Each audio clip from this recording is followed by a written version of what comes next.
in na faɗo shi to kada ki kuka, in za na faɗa ban so ai kuka, iyayye ban so ai kuka, ni na ce ban so ai kuka, in dama labarin duniya kenan, wata rana ayo kokawa, wata rana ko ayo darawa.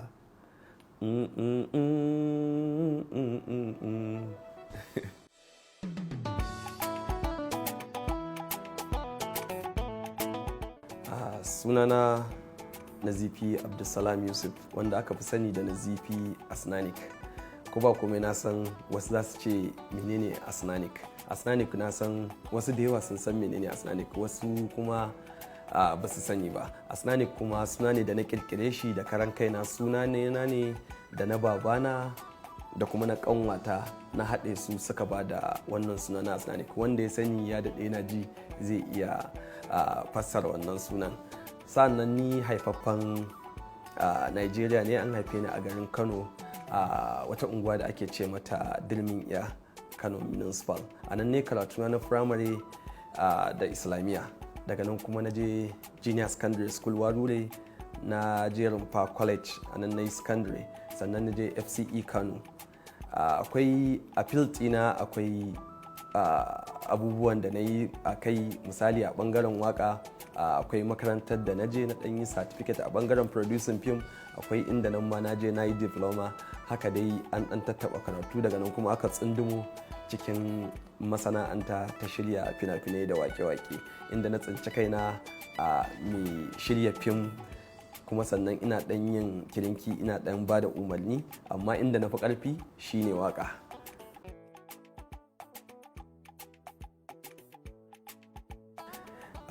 Ita kuma waka na samu kaina a cikinta ne saboda na kasance mai son nishaɗi. Ni mutum ne mai son nishaɗi, wasanni. To waka gaskiya ina yawan jinta, ina sauraron mawakan duniya haka da namu na cikin gida ina ji. Abokaina sukan ce kai ma wata kilfa kamar za ka iya wato yin wakan nan. Ni kuma sai nake ganin ban taba jin cewa ba zan iya din ba, amma tunda ba sana'ata ba ce sai nake jin kawai kamar ba zan iya ba.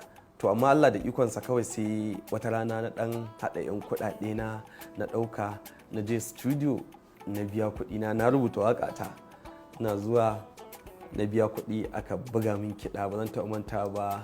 Na yi wannan kiɗan ne da Ibrahim Danko a Lanskop. Na je na biya, na shiga aka buga min kiɗa ne voicing, na fito na ɗauki kaset ɗina na je sai in kunna in ji, sai ringa jin wai ni ne yau ne waƙa haka har dai Allah ya sa kuma mutum ya riga ne inda ya yi mistakes aka gyara. To yau kuma gashi Allah da ikonsa abin ana yi kuma yana karbuwa.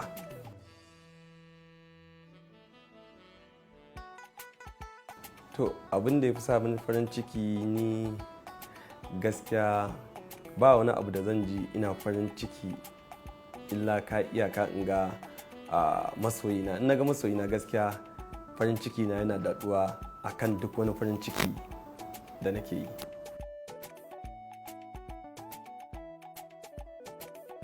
yi. Abun bakin cikin da ba zan manta da shi ba, kullum na tuno shi gaskiya ina jin cewa me yasa ma na tuna, amma kuma baya iya gogewa a zuciyata.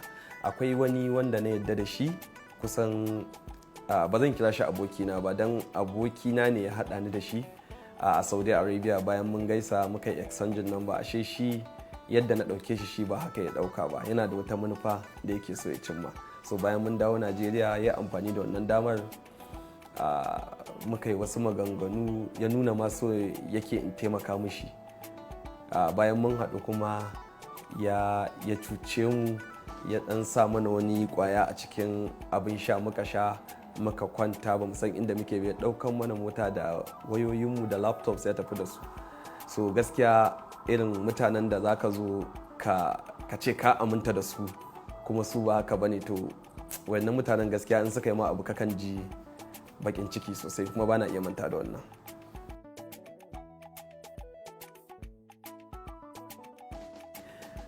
A duniya gabaki daya salon waka wanda na fi so wani mawaki ne ana ce mishi Sami Yusuf. In aka dawo cikin gida Hausa kuma sai in ce Barmani Coge. Inda a ce zan taba wani kuma a bangaren ko inda a cikin Afirka ne kuma sai in ce Umma Sangare.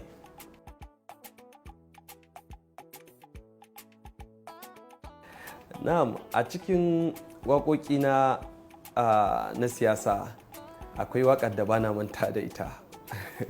Ita ce waƙar Sanata Rabi Musa Kwankwaso. Ina alfahari da ita duk sanda na tunani na ita ko na ji ana jinta gaskiya nakan ɗaga hannu ni kaina nakan jinjina wa kaina saboda ainihin kalaman da na yi amfani da su a ciki wajen rubutun waƙar. In aka dawo kuma a cikin waƙoƙina na soyayya akwai waƙar da zan iya cewa ita abin da ya ban mamaki da ita ma ban ɗauke ta waƙa ba, kamar na yi ta ne a matsayin wato background score na fim, wani fim da namu ne wanda ni ne na shirya fim ɗin Labarina. So wannan taken na ciki to mutane sun sa ta ƙarfi ma sai da na mai da shi waƙa saboda yana touching ɗin zuciya, ya taɓa zuciyar masoya. To wannan gaskiya waƙar ina alfahari da ita ma sosai.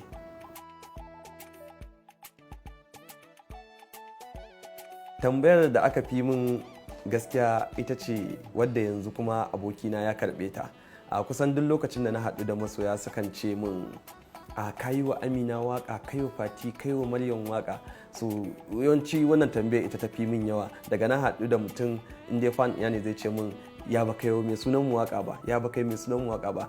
To kusan da na dan rage yin wakar sunaye abokina Aliji ta yazo ya karba yake yi. So na tabbatar da cewa shi ma wannan tambayoyin suna nan suna bin sa. Wannan ita ce tambayar gaskiya da aka fi yi min.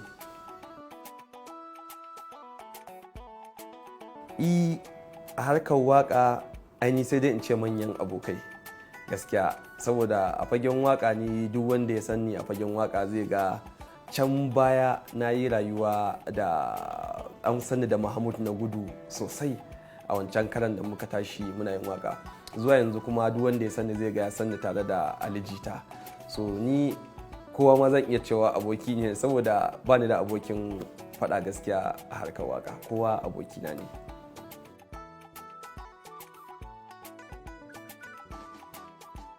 Idan da zan bawa wanda yake so ya koyi waka ko kuma yake da niyya ta ya fara waka shawara, abinda zan ce mishi shine akwai jajircewa.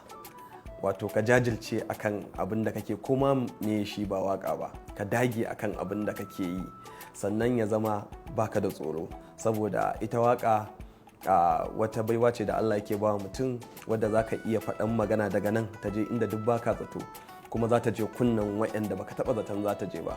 So definitely sai ka zama mutum mara tsoro, kuma sannan mai kiyaye abin da za ka rubuta, kasancewa rubutun da za ka yi rubutu ne wanda ya dace ka rubuta shi. To in Allah da in dai mutum ya rike wannan babu shakka zai mamakin yadda zai yi. Insha Allah.